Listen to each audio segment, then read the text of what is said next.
Bismillahirrahmanirrahim. Assalamualaikum warahmatullahi wabarakatuh. Alhamdulillahirabbil alamin. Assalatu wassalamu ala Rasulillah wa ala alihi washabihi wa wala. Ikhwan fillah rahimani rahimakumullah wa barakallahu fikum. Alhamdulillah di kesempatan kali ini kita bisa bertemu kembali. Dan insyaallah kita akan melanjutkan pelajaran kita di pelajaran hadis pada kelas 8. Alhamdulillah, mudah-mudahan kalian semuanya dalam keadaan sehat dan selalu bersemangat untuk belajar mempelajari agama kita, agama Islam yang mulia ini. Allahumma inni as'aluka ilman nafi'an wa rizqan thayyiban wa 'amalan mutaqabbalan. Di hari ini kita masuk di pelajaran yang ke-8. Bisa dibuka buku kalian masing-masing ya di pelajaran 8. Yakni kita beri judul atau pembahasan kita adalah adab terhadap Al-Qur'an. Adab terhadap Al-Qur'an. Baik, kita baca hadisnya, hadis yang ke-13. An Abi Mas'udin radhiyallahu an qala li Nabi sallallahu alaihi wasallam Iqra' alayya Qur'an. Qultu ya aqra'u alayka wa alayka unzil. Qala inni uhibbu an asma'ahu min ghairi. Faqara'tu alayhi suratun nisa hatta balahtu. فكيف إذا جئنا من كل أمة بشهيد وجئنا بك على هؤلاء شهيدا قال أمسك فإذا عيناه تذرفان متفق عليه. Dari Ibnu Mas'ud radhiyallahu an berkata Nabi sallallahu alaihi wasallam berkata kepadaku, bacakan untukku Al-Qur'an. Maka aku menjawab, wahai Rasulullah, aku membacakan untukmu, sedangkan Al-Qur'an diturunkan kepadamu. Maka beliau sallallahu alaihi wasallam berkata, aku suka untuk mendengar dari bacaan selain diriku. Maka aku pun membaca surah An-Nisa sampai di ayat maka bagaimana ketika kami datangkan dari setiap umat saksi dan kami datangkan engkau sebagai saksi atas mereka semua? Maka beliau SAW berkata, cukuplah bagimu sekarang. Maka aku pun menoleh kepada beliau SAW dan aku melihat beliau, kedua mata beliau bercucuran air mata. Hadis riwayat Bukhari dan Muslim. Nah, dalam hadis ini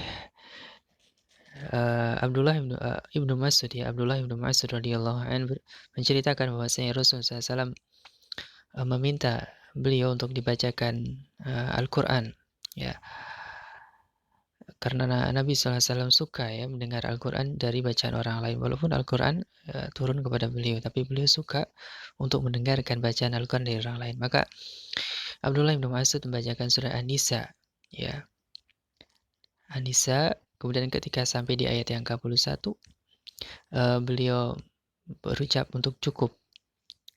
Kemudian Ibnu Mas'ud menoleh kepadanya dalam keadaan beliau melihat Rasulullah SAW sedang menangis, ya, karena mendengar dari bacaan Abdullah ibnu Mas'ud tersebut. Nah, dalam hadis ini mengandung faedah bagi kita bahwasanya begitu besar ya dari perhatian Rasulullah SAW terhadap Al-Quran. Begitu khusyuknya ketika beliau mendengar bacaan Al-Quran sehingga beliau pun menangis. Nah,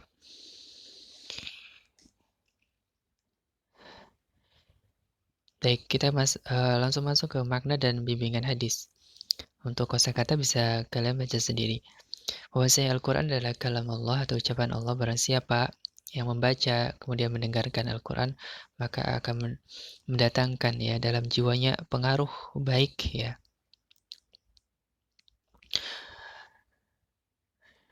Pengaruh baik, ya, karena ya di dalamnya terhadap makna-makna dan juga lafaz-lafaz yang bisa menuntun kepada kekhusyukan dan keimanan. Rasulullah SAW apabila membaca atau mendengar Al-Quran dalam keadaan khusyuk, ya, dan memperhatikannya sebagaimana disifatkan oleh Abdullah bin Mas'ud tersebut. Ada beberapa perkara yang dapat membantu untuk kita khusyuk dalam membaca Al-Quran ataupun mendengar bacaan Al-Quran. Yang pertama, membaca ya atau mendengar dengan memperhatikan maknanya ya dengan kehadiran hati. Ya, mendengar dengan memperhatikan maknanya dan kehadiran hati. tentunya ini butuh pengetahuan ya, ilmu tentang bahasa Arab ya, untuk kita bisa mengerti makna dari Al-Quran. Guna mendengar bacaan ya, dengan mendengar bacaan orang yang bagus suaranya.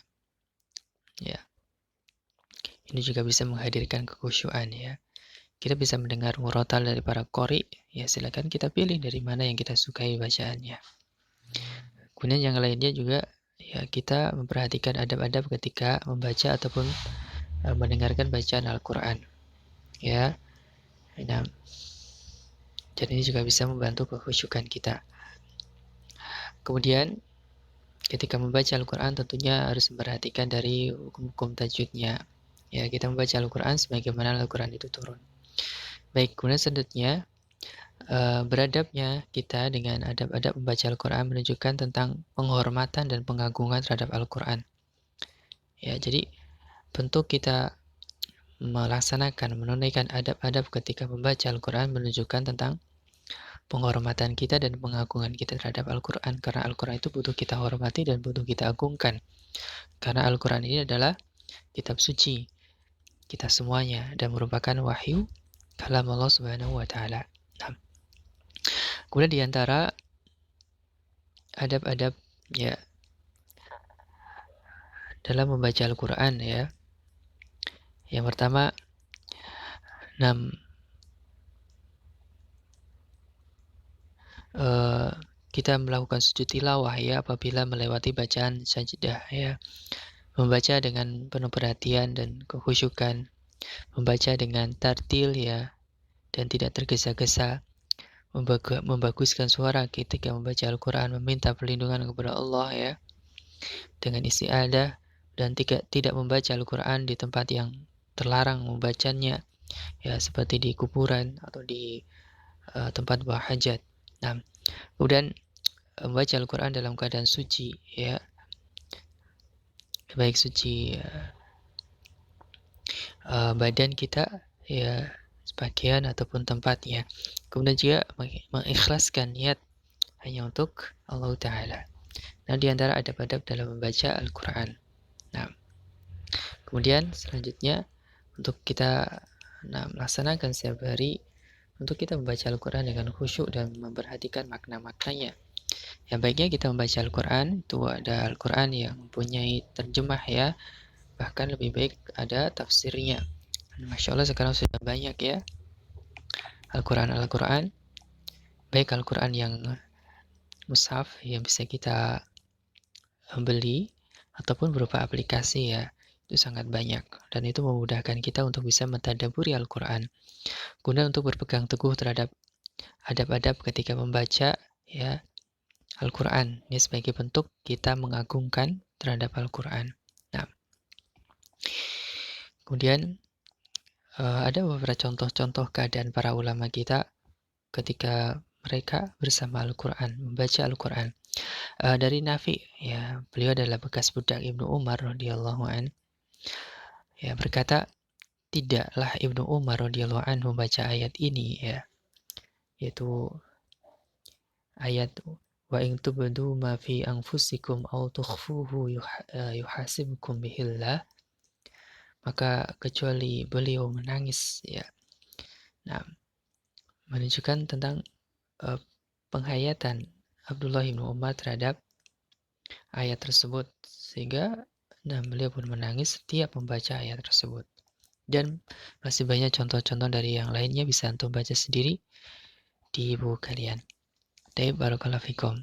Dan yang terakhir adalah tentang biografi sahabat perawi hadis adalah Abdullah bin Mas'ud radhiyallahu an.